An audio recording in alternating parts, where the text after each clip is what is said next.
धन्यवाद सभापति महोदय। इस देश के 3.5 करोड़ लोग विदेशों में जा कर के रहते हैं।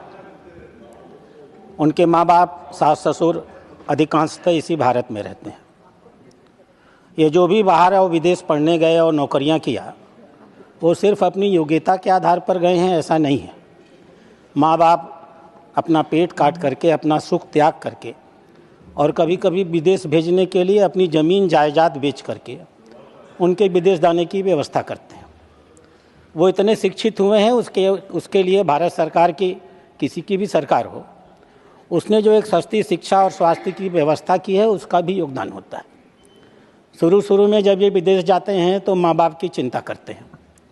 उनके बच्चे होते हैं तो माँ बाप को, सास ससुर को बुला लेते हैं, क्योंकि वहाँ देख रेख करने वाले लोग बड़े महंगे मिलते हैं। समय बीतता है, धीमे धीमे वो उनका लगाव अपने माँ बाप के प्रति घटता चला जाता है। मैं आपको इंदौर की एक घटना बताऊंगा। 20 दिन पहले एक ऐसे व्यक्ति के पिता की मौत हो गई। 30 दिन पे, 1 महीना पहले मौत हो गई और 20 दिन पहले उसके माँ की मौत हो गई। दोनों माँ बाप का शरीर सड़ता गया, गलता गया, चमड़ी की तरह पतल करके हड्डी हड्डी हो गया। उनके बच्चे कभी लौट करके उनके पास नहीं आए। दिल्ली में भी ऐसी ही घटना हुई। 24-25 के आंकड़े बताते हैं कि ऐसी तकरीबन 500 घटनाएं इस देश में ऐसी होती हैं जिनके बच्चे विदेश पढ़ते हैं और जीवन के अंतिम काल में उनके जीवन का सारा सुख चला जाता है और पीड़ांतक मौत उनको अकेलेपन में प्राप्त होती है। सरकार ने एक नियम बनाया था, maintenance and welfare of parents and senior citizen act 2007 में। यह एक्ट करीब एक दंतहीन एक्ट था।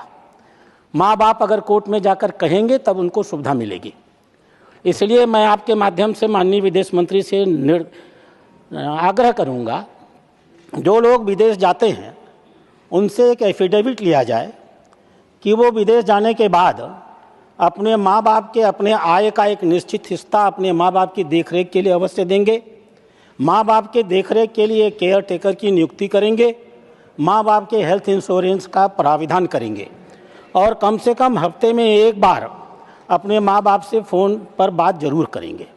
यह भी प्राविधान किया जाना चाहिए कि हर 6 महीने में माँ बाप से एक सर्टिफिकेट लिया जाए, सर्टिफिकेट ऑफ फुलफिल्ड ऑब्लिगेशन।